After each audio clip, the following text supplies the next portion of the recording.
Lo primero que explicaré será el circuito de fuerza del arranque del motor trifásico eléctrico, que será el que mueva la bomba del sistema hidráulico. Como observamos en el circuito, para su arranque necesitamos tres contactores, donde el Km1 y Km2 le suministrará tensión una vez sea accionado,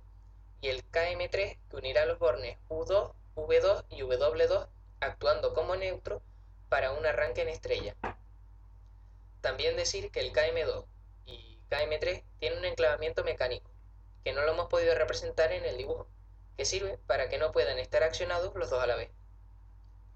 El puentear el motor con el Km3 se debe hacer para reducir el pico de intensidad en el arranque y que al cabo de 5 segundos cambien por el Km2 y pase al modo triángulo, siendo alimentado por las dos partes del motor.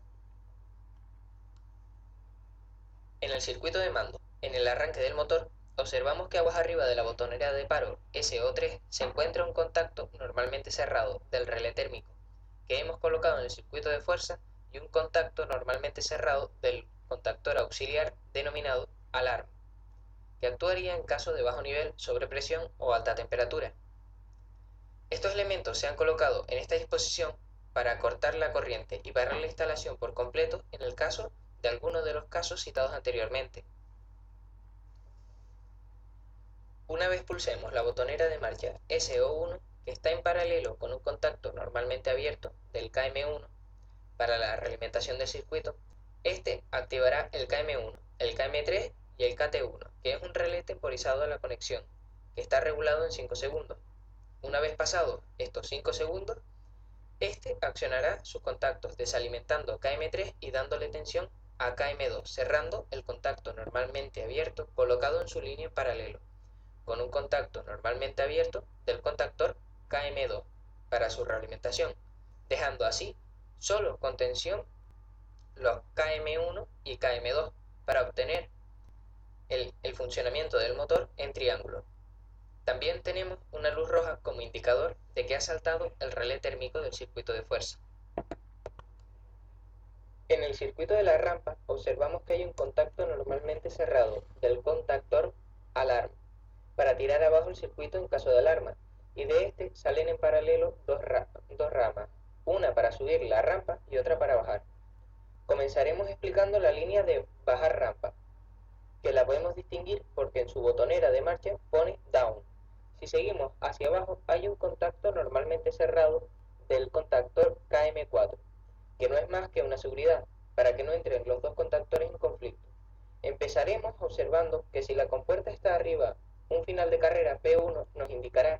que está subida del todo y el T2 que las trincas de seguridad están puestas,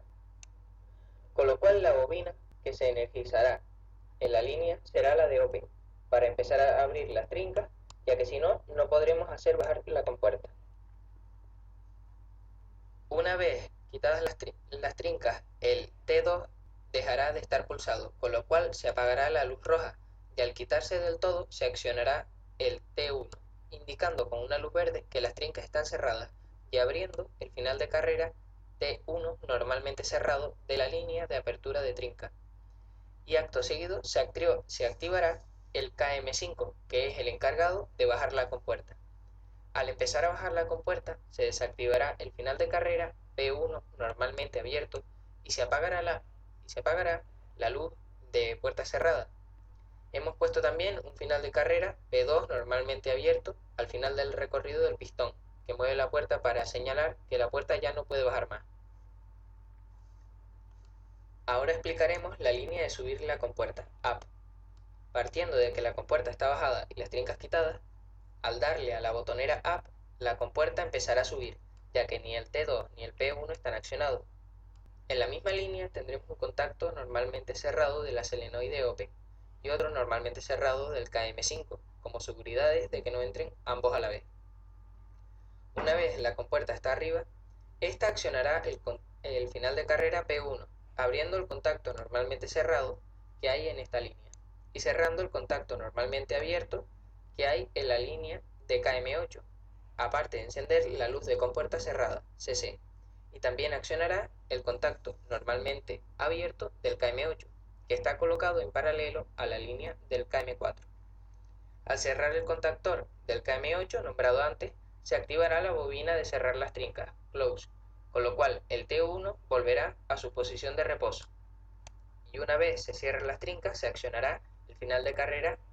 T2, activando el KM7, que actuará con un contacto normalmente cerrado en la línea de la bobina, close, cortando la tensión para que no siga activada, intentando meter las trincas. En esta línea también podemos observar que si la compuerta está bajada y las trincas puestas, la rampa no subirá bajo ninguna circunstancia, puesto que el final de carrera T2 con su contacto normalmente cerrado está colocado en serie en su línea y tendremos que darle a la botonera de down para previamente quitar las trincas y entonces sí se podría subir la compuerta. En cuanto a las alarmas, hemos dispuesto 3 alarmas distintas simuladas por interruptores. Estos son los interruptores level, preso y temp. Cuando alguna de estas alarmas se acciona, se activa el control auxiliar alarm y a su vez una luz roja en paralelo indicando que hay algún problema junto con un zumbador. El zumbador se puede parar mediante un pulsador colocado en una línea que, aparte de alimentar caseta, está alimentado por un contacto normalmente abierto del caseta. En la línea del zumbador hay un contacto normalmente cerrado que, cuando se activa el caseta, abre el contacto y deja de emitir el sonido, pero la luz roja seguirá activada.